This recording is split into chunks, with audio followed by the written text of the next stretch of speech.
आप सभी को नमस्कार। मैं निधि गौतम आज आप ही के समक्ष में कोरोना वायरस के संक्रमण के जो सुरक्षा संबंधी उपाय हैं और सावधानियां हैं उसके संबंध में अपनी व्यक्तिगत विचार रखना चाहती हूँ। सबसे पहले जैसा कि हम सभी जानते हैं कि हमारा जो विश्व है एक अंतर्राष्ट्रीय आपदा कोरोना वायरस संक्रमण से जूझ रहा है। ऐसे में हर व्यक्ति को कहीं ना कहीं चिंता रहती है कि कहीं उन्हें कोरोना वायरस का इन्फेक्शन ना हो जाए, हम इस पर सुरक्षित कैसे रहें, अगर हो भी जाता है तो हम उसमें रिकवर किस तरह से हों। तो उन लोगों के लिए मैं अपने जो व्यक्तिगत विचार हैं वो साझा करना चाहती हूँ। सबसे पहले हम बात करें, जब हमारे देश में कोरोना वायरस का इन्फेक्शन स्टार्ट हुआ था तो हम सभी लोग बहुत अलर्ट थे। सभी लोग मास्क का उपयोग कर रहे थे, सोशल डिस्टेंस के नियम का पालन कर रहे थे, बहुत ही ज़रूरत होने पर ही बाहर निकल रहे थे। तब हमारे यहाँ पर सभी जगह पर इंडिया में पूरी तरह से कोरोना वायरस का इन्फेक्शन हुआ नहीं था। सिर्फ उन्हीं लोगों को हो रहा था जिनकी फॉरेन ट्रेवल हिस्ट्री थी। तब हम उस समय बहुत सभी अलर्ट थे। लेकिन सेकेंड फेज स्टार्ट हुआ जब जो हमारी मेट्रोपॉलिटन सिटीज़ हैं वहाँ पर भी इसका इन्फेक्शन स्टार्ट हुआ और उन लोगों के माध्यम से वो जो फॉरेन से ट्रेवल करके आए थे और दूसरे लोगों के संपर्क में आए, फर्स्ट कांटेक्ट में उन लोगों को इन्फेक्शन हुआ। तब उस समय भी हम अलर्ट थे लेकिन थोड़े शिथिल हुए। लेकिन अब थर्ड फेज जो है वो स्टार्ट हो चुका है। अब कोरोना वायरस का इन्फेक्शन जो है हमारी कम्युनिटी में आ चुका है।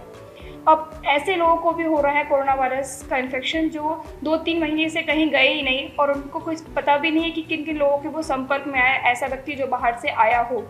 तो सबसे ज़्यादा चिंतक की बात अभी है, जिस तरह से हम पहले अलर्ट थे और हमें वही गति आज भी रखने की आवश्यकता है। बल्कि जो पहले हम जिस तरह से इसका लॉकडाउन के नियमों का मतलब इन्फेक्शन के सुरक्षा संबंधी जो उपाय हैं, कोविड-19 के जो गाइडलाइंस हैं उनका जो पालन कर रहे थे, आज समय आ गया है कि हम अपना उसमें बेस्ट एफर्ट लगाएं। अगर इस समय हम अपने आप को रिकवर कर रहे तो इंडिया में बहुत जल्दी हम सब चीज़ें जो कोरोना वायरस का इन्फेक्शन है वो सभी सुरक्षात्मक उपाय अपनाते हुए अपने देश को इस बीमारी से हमारा देश उन्मूलित हो पाएगा। अब हम चर्चा करते हैं दो पहलू पर। पहले मैं चूँकि एक आम नागरिक हूँ, उस आम नागरिक की तरह बात करना चाहती हूँ। फिर एक प्रशासनिक अधिकारी हूँ तो प्रशासनिक अधिकारी के रूप में बात करूँगी। सबसे पहले हम एक आम नागरिक के रूप में अगर बात करते हैं तो आम नागरिक में कहीं ना कहीं ये भाव रहता है कि कहीं मुझे इन्फेक्शन तो नहीं है, अगर इन्फेक्शन हुआ है तो क्या मैं अपना सैंपल कराऊँ, सैंपल करा लेता हूँ, पॉजिटिव हो जाता हूँ तो किस तरह से रिकवर होगा। इसमें हम लोगों को दो कैटेगरी में डिवाइड करते हैं। पहले व्यक्ति जो नॉर्मल हैं, जो नॉर्मल हेल्दी हैं, फिट हैं, किसी प्रकार के सर्दी खांसी बुखार रेस्पिरेटरी किसी प्रकार की समस्या नहीं है, लेकिन वो इसलिए चिंतित हैं कि बहुत सारे जो कोरोना वायरस के इन्फेक्शन के केसेस आ रहे हैं, बहुत सारे लोग एसिम्प्टोमेटिक हैं। तो उनको लगता है कि ऐसा तो नहीं, मुझ में कोई लक्षण नहीं है लेकिन मैं कोरोना वायरस से संक्रमित हो गया हूँ। तो सबसे पहले लोगों को घबराने की कोई भी ज़रूरत नहीं है। अपने आप को नॉर्मल हेल्दी फिट ही समझें। बस इन लोगों के लिए जो दवाइयाँ होती हैं सिर्फ 3 ही हैं। पहले मास्क का उपयोग करें, तो सैनिटाइज़र का इस्तेमाल करें और थर्ड सोशल डिस्टेंस के नियम का पालन करें। ये 3 अगर आप प्रिकॉशंस रख लेते हैं तो आपको इन्फेक्शन बिल्कुल भी नहीं होगा। फिर ऐसे लोग हैं जो नॉर्मल हेल्दी हैं लेकिन और इन नियमों का पालन कर रहे हैं और उसके साथ साथ वो ये चाह रहे हैं कि कुछ इम्यूनिटी बूस्टर की चीज़ें भी अपनाएं ताकि अपने आप को फिट रखें और कभी इन्फेक्शन उनको होता भी है तो ये सारी जो इम्यूनिटी बूस्टर हैं उनको रिकवर करने में हेल्प करें। तो ऐसे लोग इम्यूनिटी बूस्टर की जो हमारी भारतीय संस्कृति में जो पहले से ही चली आ रही हैं आयुर्वेदिक चीज़ें हैं, आयुर्वेदिक काढ़ा है, त्रिकुट का इस्तेमाल है, हल्दी दूध का सेवन है, अदरक शहद का सेवन है। मल्टीविटामिन के लिए आप विटामिन सी की जो टैबलेट्स आती हैं वो ले सकते हैं। फिर कैल्शियम की मेडिसिन आ रही हैं, आयरन की मेडिसिन आ रही हैं, विटामिन D3 की मेडिसिन आ रही हैं, इनका आप इस्तेमाल कर सकते हैं। आयुर्वेदिक जो भी आपका मतलब काली मिर्च हो गई, हल्दी, अदरक, गर्म पानी पीना, इन सभी का इस्तेमाल करिए ताकि आप उनसे अपनी इम्यूनिटी को स्ट्रॉन्ग कर सकें। अब हम बात करते हैं ऐसे लोगों की जो बिल्कुल पूरी तरह से नॉर्मल नहीं है और हल्के हल्के सर्दी खांसी या बुखार के सिम्टम्स हैं। तो ऐसे लोगों को घबराने की ज़रूरत नहीं है क्योंकि सर्दी खांसी बुखार कोई नई चीज़ नहीं है। जब कोरोना वायरस का इन्फेक्शन नहीं था तब भी सर्दी खांसी बुखार लोगों को होती थी। सबसे पहले ऐसे लोग, लेकिन ये संभावना, लेकिन ये भी हम नहीं बोल सकते हैं कि उनको कोरोना वायरस का इन्फेक्शन नहीं हो। तो ऐसे लोगों को एहतियात के तौर पर सबसे पहले अपने आप को बाकी फैमिली मेम्बर से अपने आप को अलग कर लेना चाहिए और अपने जब फैमिली मेम्बर के साथ में रहें, आप आस पास भी रहें आपके फैमिली मेम्बर्स, तो मास्क का ज़रूर इस्तेमाल करें। अगर आपके घर में कोई एक सेपरेट रूम में लेड बाथ अटैच है तो अपने आप को वहाँ पर रखना चाहिए जब तक कि आप ठीक ना हो जाएँ। अब अब आगे क्या करें, तो उसके लिए आप 2-3 चीज़ों को आपको अपनाना है। पहले तो जो इम्यूनिटी बूस्टर की चीज़ें आ रही थी उनका आपको इस्तेमाल करना है। फिर अब सेकेंड अपना रूटीन चेंज करना है। रूटीन में आपको जो आप पहले कुछ भी खा लेते थे वो इस तरह से नहीं खाना, ठंडा खाना खा लेते ऐसा नहीं खाना। आपको दिन भर गुनगुना पानी पीना है, सुबह शाम आप गरारे कीजिए, हल्दी वाले दूध का सेवन कीजिए, थोड़ी देर धूप में भी बैठिए, योगा वगैरह करते हैं अगर आप तो उसको भी कीजिए, ताकि जो कोरोना वायरस का इन्फेक्शन है लंग्स में होता है, जो रेस्पिरेटरी जो भी हमारे कपालभाति वगैरह जो भी योगा है उनका आप कीजिए, ताकि आपका जो लंग्स है वो स्ट्रॉन्ग रहें। इसके साथ साथ जो इम्यूनिटी बूस्टर चीज़ें ले रहे हैं बोले इस आप हमारे आते हैं एलोपैथी की तरफ। जो आपको सर्दी खांसी बुखार आएगा तो आपको एलोपैथी मेडिसिन भी लेनी है। तो जो आप जितने डॉक्टर्स के संपर्क में रहते हैं उनके रिकमेंडेशन पे जो सामान्यतः सर्दी खांसी बुखार की मेडिसिन आती है वो इस्तेमाल की। जैसे कि हम सभी जानते हैं कि पैरासीटामोल, क्रोसिन होती है बुखार के लेते हैं, सभी उनके डोजेस चेंज हो जाते हैं बच्चों के लिए और बड़े व्यक्ति के लिए, उनका इस्तेमाल कर सकते हैं। खांसी अगर आ रही है तो आप कोई भी जो मार्केट में सिरप आता है खांसी के लिए वो ले सकते हैं। सभी सिरप में लगभग जनरली एक जैसा ही काम करते हैं। अगर आप सिरप नहीं लेना चाहते हैं तो घर में जो हमारे जो आयुर्वेदिक मेडिसिन आती हैं उनका भी इस्तेमाल कर सकते हैं। शहद अदरक का सेवन भी 2-3 बार करेंगे तो उससे भी गले में खांसी में काफ़ी रिलीफ मिलेगा, इनका इस्तेमाल कर सकते हैं। लेकिन अगर जो इस प्रोसेस को आप कुछ दिन फॉलो कीजिए, लेकिन अगर आप ऐसे लोग भी आएंगे जिनको ये प्रोसेस फॉलो कर रहे हैं, अपने आप को परिवार से अलग भी कर लिया है, डॉक्टर्स के लगातार संपर्क में भी हैं, उनके द्वारा सजेस्ट किए गए जो मेडिसिन है उसका उपयोग भी कर रहे हैं, फिर भी अगर रिकवर नहीं हो रहे हैं तो आपको अपने डॉक्टर्स के कंसल्ट के अकॉर्डिंग अपना सैंपल टेस्ट कराना है। जब आप सैंपल टेस्ट कराते हैं तो हो सकता है आपका रिपोर्ट अगर नेगेटिव आता है तो घबराने की जरूरत नहीं है, आपको दिन में आप रिकवर हो ही जाएंगे। लेकिन अगर आपका पॉजिटिव रिपोर्ट आ जाता है तब भी आपको घबराने की ज़रूरत नहीं है, क्योंकि इंडिया का रिकवरी परसेंटेज जो है बहुत ही अच्छा है। लगभग 90% लोग सामान्यतः जब सिम्टम्स आते ही नहीं है या आते भी हैं तो माइल्ड सिम्टम्स रहते हैं, रिकवर हो जाते हैं। तो आपको घबराने की बिल्कुल भी ज़रूरत नहीं है। सिर्फ जो ओल्ड एज पर्सन है या फिर जिनकी इम्यूनिटी वीक है बस वही थोड़ा सा मेडिकल जो प्रैक्टिशनर एग्जामिनर्स हैं उनके अंडर में रहें, सुपरविजन में रहें और जैसा वो बताते रहते वैसे वैसे नियमों का पालन करते हैं तो आप भी सभी लोग निश्चित रूप से स्वस्थ हो जाएंगे।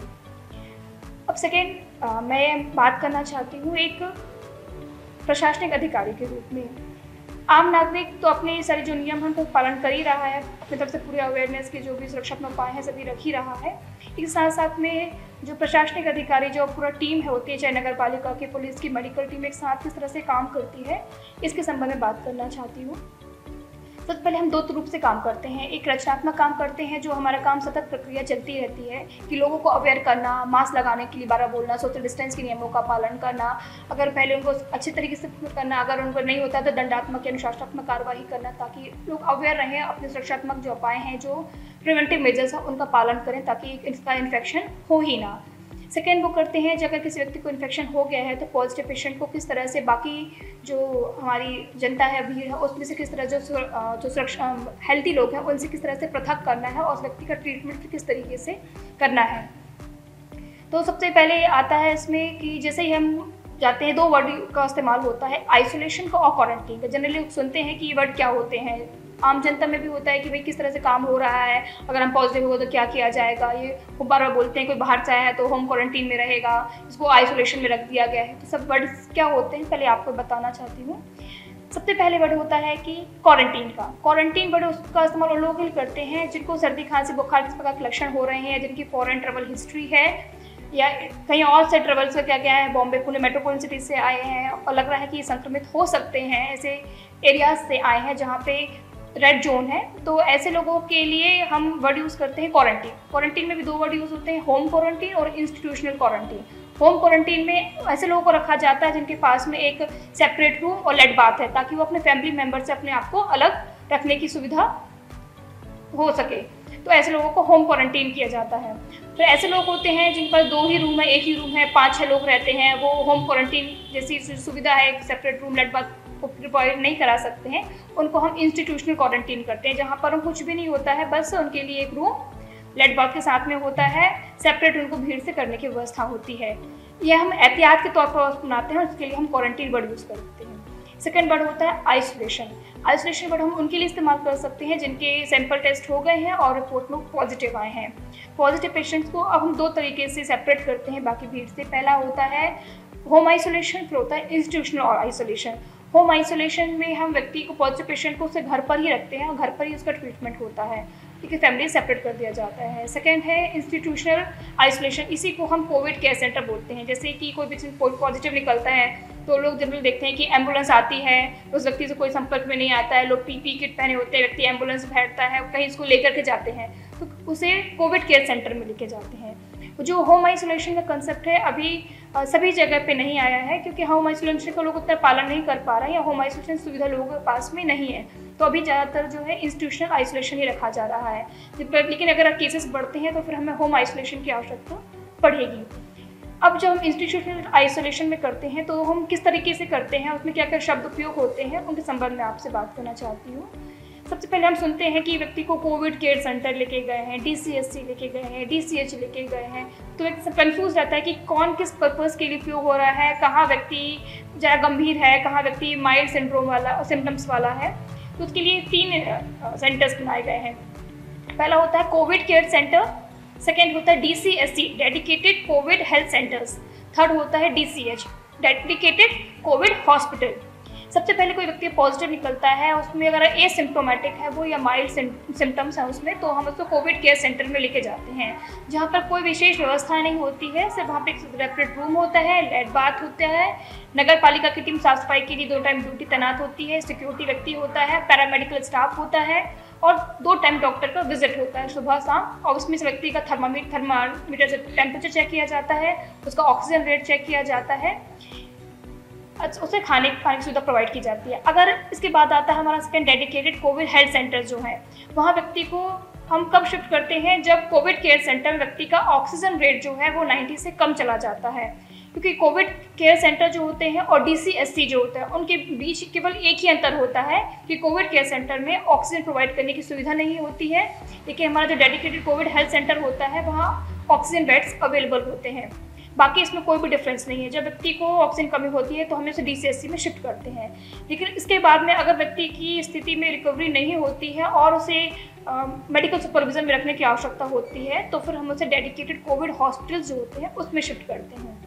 अब तीनों में अंतर यह है कि CCC जो है सेपरेशन रूम ही हो गया है, डॉक्टर्स 2 टाइम आते हैं, व्यक्ति का टेम्परेचर ऑक्सीजन रेट चेक किया जाता है और अगर व्यक्ति नॉर्मल है, हेल्दी है, एसिम्प्टोमेटिक है या माइल्ड सिम्टम्स है तो जो मेडिसिन प्रोवाइड की जाती है उसमें रिकवर हो जाता है, तो उसको फिर वहाँ से हम घर के में होम आइसोलेशन के लिए उसको फिर भेज देते हैं। लेकिन व्यक्ति रिकवर नहीं कर पाता, उसकी स्थिति बिगड़ती है, ऑक्सीजन की आवश्यकता पड़ती है तो फिर से DCSC में शिफ्ट करते हैं। DCSC जो होते हैं गवर्नमेंट हॉस्पिटल या प्राइवेट हॉस्पिटल्स होते हैं जहाँ ऑक्सीजन बेड की सुविधा होती है, लेकिन वहाँ पे 24 घंटे डॉक्टर्स अवेलेबल होते हैं, डॉक्टर से विजिट में नहीं आते, पैरामेडिकल स्टाफ के ऊपर डिपेंड नहीं होता है, वहाँ डॉक्टर्स 24 घंटे अवेलेबल होते हैं। फिर उसके बाद अगर की और स्थिति ठीक नहीं होती है तो DCH में शिफ्ट करते हैं, तो वहाँ वेंटिलेटर की सुविधा भी होती है, 24 घंटे डॉक्टर्स उपलब्ध होते हैं और बहुत ही मतलब सेंसिटिव पेशेंट जो होते हैं, जो लगता है जिनकी डेथ रेट तक पहुंच सकते हैं, तो उनको वहां पर रखा जाता है। इसमें जो मेरा अनुभव रहा है व्यक्तिगत वो यही देखा गया है कि 90 से 95% जो पेशेंट्स हैं वो कोविड केयर सेंटर से ही अपने घर में चले जाते हैं, वहीं से ही रिकवर हो जा रहा है। बहुत ही कम पेशेंट्स होते हैं जिन्हें हमें DCSC या DCH में शिफ्ट करने की आवश्यकता पड़ती है। तो ऐसे व्यक्ति को घबराने की बिल्कुल भी ज़रूरत नहीं है, क्योंकि सभी मैक्सिमम लोग जो है ठीक हो रहे हैं और बहुत जल्दी ठीक हो जाते हैं। चिंता की बात वो 10% उन लोग में भी वो आते हैं, ज़्यादातर यंग लोग इस कैटेगरी में नहीं आ रहे हैं, मैक्सिमम वो लोग आ रहे हैं जो ओल्ड एज है या फिर इनको रेस्पिरेटरी संबंधी कोई प्रॉब्लम है, अस्थमेटिक है, ब्रोंकाइटिस है, या फिर जिनको हाई BP है, हाई शुगर है, या फिर इम्यूनिटी जिनकी लो है, किसी प्रकार का भी ऑपरेशन हुआ है, न्यूरो पेशेंट है, हार्ट पेशेंट है, या फिर चिल्ड्रंस हैं। ऐसे लोगों को ही है जिनका लगता है कि इनको हम बहुत ही एहतियात तौर पर हम DCSC या DCH में शिफ्ट कर देते हैं ताकि ये जल्दी से जल्दी रिकवर हो और मेडिकल सुपरविजन एक्सपर्ट के अंडर में ही ये रहें। बाकी सभी लोग ठीक हो रहे हैं, इसलिए आप सभी को किसी प्रकार की चिंता करने की ज़रूरत नहीं है, घबराने की ज़रूरत नहीं है। किसी प्रकार का लक्षण उत्पन्न हो तो अपने आप को सबसे पहले इम्पॉर्टेंट है अपने आप को अपनी फैमिली से पृथक कर लें, डॉक्टर्स के सुपरविजन में रहें, पहले घरेलू उपचार करें, इम्यूनिटी अपनी स्ट्रॉन्ग रखें, मार्केट में बाहर ना निकलें, कम से कम निकलें। अगर ज़रूरत पड़ती है, आप रिकवर नहीं हो पाते हैं, तब अपना सैंपल कराएं, सैंपल में अगर पॉजिटिव आते हैं तब भी आप घबराएं नहीं। जब व्यक्ति को जैसे हम कुछ लेने के लिए जाते हैं, कोई पॉजिटिव पेशेंट आता है, उसे हम घर से रिसीव करते हैं तो घर में एक रोने का माहौल बन जाता है। माता पिता जो होते हैं रोने लगते हैं, काफ़ी परेशान होते हैं कि हमारा बच्चा है, हमारी बच्ची पॉजिटिव आ गए हैं, कहाँ लेके जाएंगे, किस तरह से एम्बुलेंस में लेके जा रहे हैं। एम्बुलेंस की आवाज़ ही जो आती है वो बहुत ही लोगों को घबरा देती है। उसमें घबराने की ज़रूरत कुछ भी नहीं है, सिर्फ एहतियात की तरफ एम्बुलेंस आती है, व्यक्ति उसमें बैठता है, उसको हम वहाँ सेंटर छोड़ देते हैं। सेंटर में और भी लोग होते हैं जिनके साथ वो रहते हैं, खाना पीना नॉर्मल रूटीन उनका चलता है, एक नॉर्मल ही हॉस्पिटल की तरह जिस तरह से रहते हैं वहाँ पे रहते हैं। जब उनका इसलिए उनको पृथक कर दिया जाता है ताकि कम्युनिटी में उनका इन्फेक्शन ना हो। जब वो रिकवर हो जाते हैं, मेडिकल सुपरविजन के अंडर में रहते हैं, तो उन्हें हम घर में शिफ्ट कर देते हैं। तो बिल्कुल भी आप परेशान ना हो, अच्छे से खाएं पिएँ, गाइडलाइंस का पालन करें, अपने आप को सिम्टम दिखने पर फैमिली से पृथक कर लें, डॉक्टर के सुपरविजन के अकॉर्डिंग अपना सैंपल कराएं। सैंपल पॉजिटिव अगर नेगेटिव आता है तो बहुत अच्छी बात है, अगर पॉजिटिव आता है तब भी घबराएं नहीं। जो मेडिकल सुपरविजन या ट्रीटमेंट चल रहा है उसमें अपने कोविड के सेंटर जहाँ रखा जा रहा है वहाँ पर रहें। जैसे आप रिकवर हो जाएंगे तो फिर से आप जो अपनी नॉर्मल लाइफ थी अपने कम्युनिटी के साथ में अच्छे से रह सकते हैं। Thank you so much.